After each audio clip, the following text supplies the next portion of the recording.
I carried our family for years. Christmas was when I finally put myself first. I was 12 when my mother left.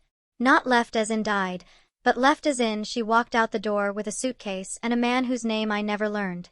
My father stood in the kitchen holding a dish towel, watching her go, and when the door closed he turned to me and said, "Well, I guess it's just us now." Just us meant me, him, and my two younger brothers, Marcus, who was 8, and Jamie, who was 6. Just us meant I learned to cook mac and cheese in bulk, to forge Dad's signature on permission slips, to wake my brothers for school when Dad worked the night shift at the warehouse. Just us meant childhood ended on a Tuesday in October, and I became something else. Not a child. Not quite an adult. A placeholder for the parent who left. Dad tried. I want to say that clearly. He worked double shifts when he could get them. He kept the lights on. But grief hollowed him out, made him distant and gray. He'd come home at dawn smelling like cardboard and exhaustion, ruffle my hair without really seeing me, and collapse on the couch until it was time to leave again. The weight of the household, the real weight, the emotional architecture that keeps a family standing, fell to me. I was the one who made sure Marcus brushed his teeth. I was the one who sat with Jamie when he cried for Mom. I packed lunches. I did laundry. I cleaned the kitchen at midnight after finishing homework.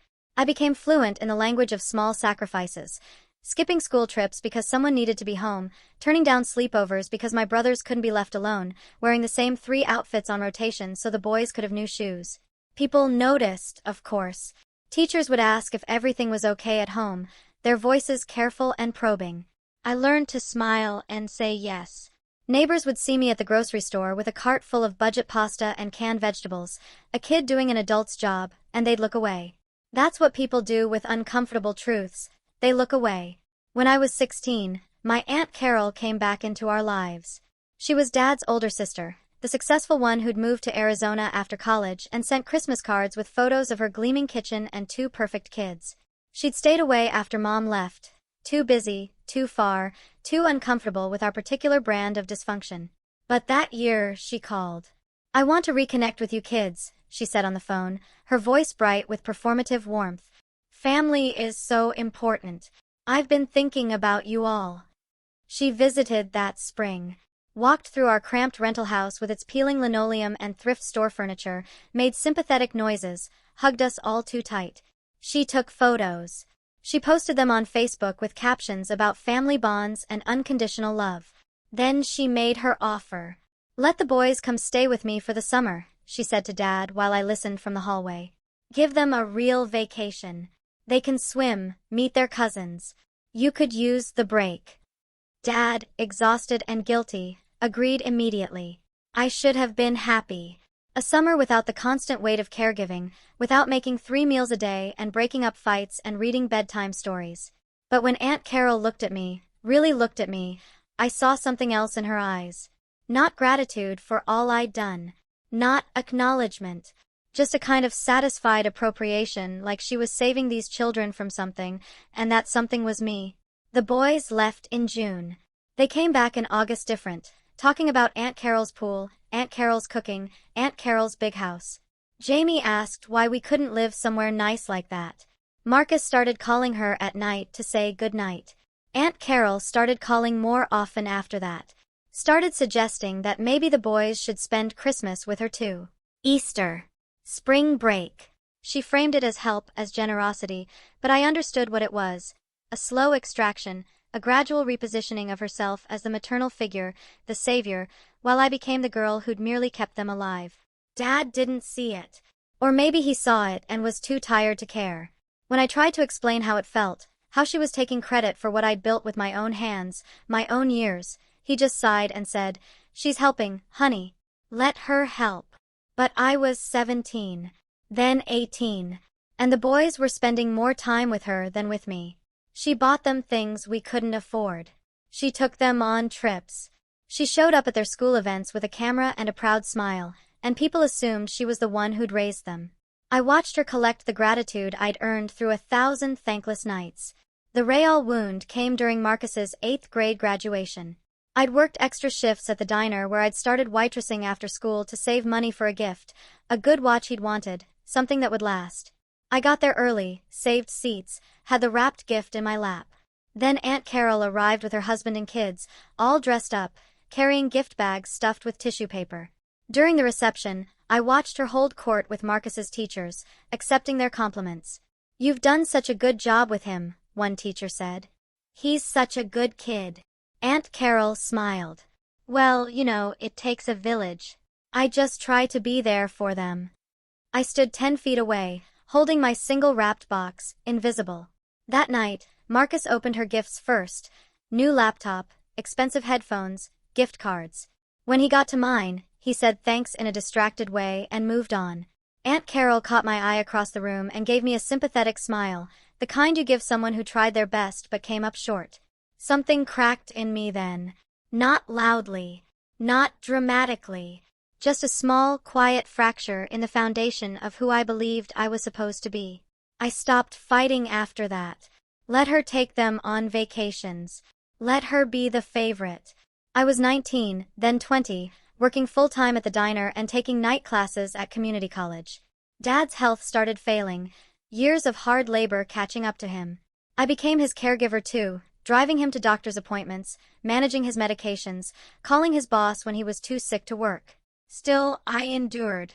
Because that's what I did. Endurance was my only skill, my only currency. The boys grew up.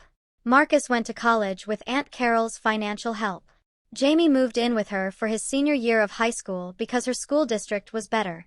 They called me sometimes, told me about their lives in voices that were increasingly distant. They loved me, I think, the way you love an old teacher or a childhood babysitter, with fondness, but not with need. I was 24 when Dad died. Heart attack, quick and mean. The boys came home for the funeral. So did Aunt Carol, dressed in elegant black, dabbing at her eyes with a handkerchief. People embraced her, told her how sorry they were, how hard this must be for her. At the wake, she pulled me aside. "I want to talk to you about Christmas," she said. "I'm hosting this year, and I'd like the boys to be there. I know this is a hard time, but I think being together as a family is what your father would have wanted." I stared at her. "As a family? Of course." She squeezed my hand. "You're invited too, sweetheart. You're always welcome." Welcome. In the space I'd created. With the people I'd raised. As a guest. I smiled and said I'd think about it. I didn't go to Christmas that year. I told them I had to work, which was true. The diner paid double time on holidays, and I needed every dollar. But the real reason was simpler.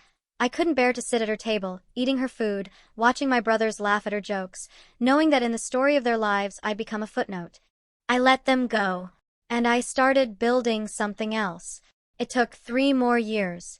3 years of saving every extra dollar, taking online classes, working my way from server to shift manager to assistant manager. 3 years of therapy sessions I paid for with tip money, learning to name what had been done to me. Not abuse, exactly, but erasure. Appropriation. A theft so quiet and gradual I hadn't noticed until it was complete. I was 27 when I got the call. Aunt Carol's voice on the phone was different. Smaller, uncertain. "I need to ask you something," she said. "It's about the boys." Marcus had dropped out of college. Something about depression, about not knowing what he wanted, about feeling lost. Jamie had gotten into trouble. Minor drug possession, nothing that would ruin his life, but enough to scare her. They were both living with her now, directionless and angry in ways she didn't understand. "I don't know what to do," she said. "They won't talk to me. They won't listen. I thought maybe you could come out here. Stay for a while. They always listened to you." There it was. After all these years. She needed me. I let the silence stretch. "Please," she said. "I know I should have.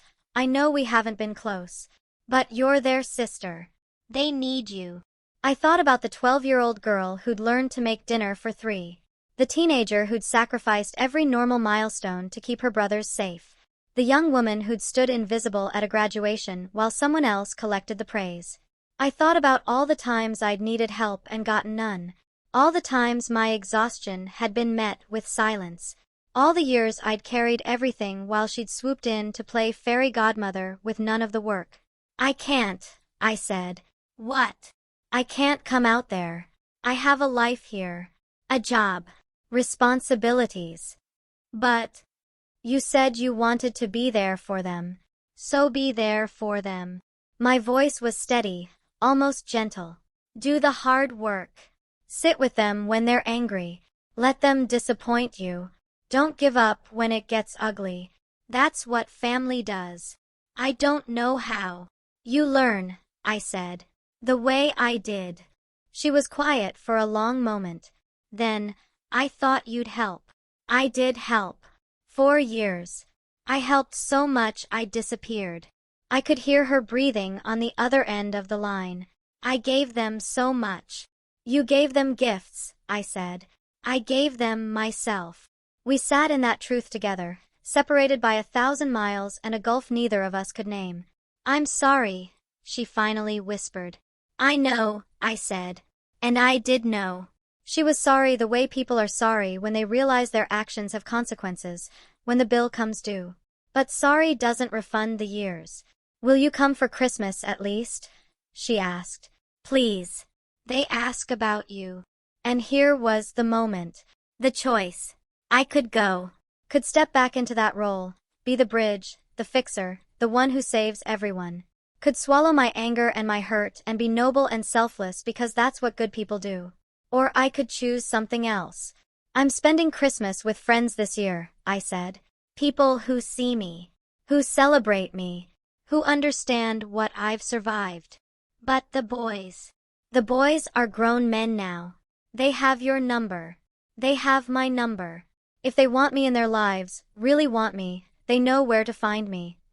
That's cruel. No, I said. It's not. Cruel was watching you take credit for my labor. Cruel was being erased from my own family. This is just me choosing, finally, to put myself first. I hung up before she could respond. Christmas that year, I spent at my friend Keisha's apartment, another diner lifer, another woman who understood survival. We cooked a small dinner, drank cheap wine, watched bad movies. It was the first Christmas in 15 years where I wasn't managing anyone else's needs or expectations. It was the first Christmas I felt like myself. Marcus called me the day after. Then Jamie, a few days later. We talked, really talked, for the first time in years.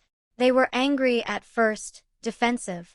But slowly, carefully, I told them what those years had been like. Not to wound them, but to let them see me clearly. I didn't know, Marcus said, his voice breaking. I didn't understand. You were a kid, I said. You weren't supposed to understand. But you're not a kid anymore. We're rebuilding now. Slowly. On terms that feel honest. They visit me sometimes, here in my small apartment with its thrift store furniture and overcrowded bookshelves. We cook together. Talk about real things. They ask me about my life now.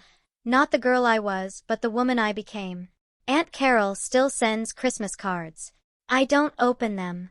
People ask sometimes if I regret it, if I regret not going back, not being the bigger person, not making peace. They say family is everything. They say forgiveness is healing. But I've learned something they don't understand. Endurance is not the same as erasure.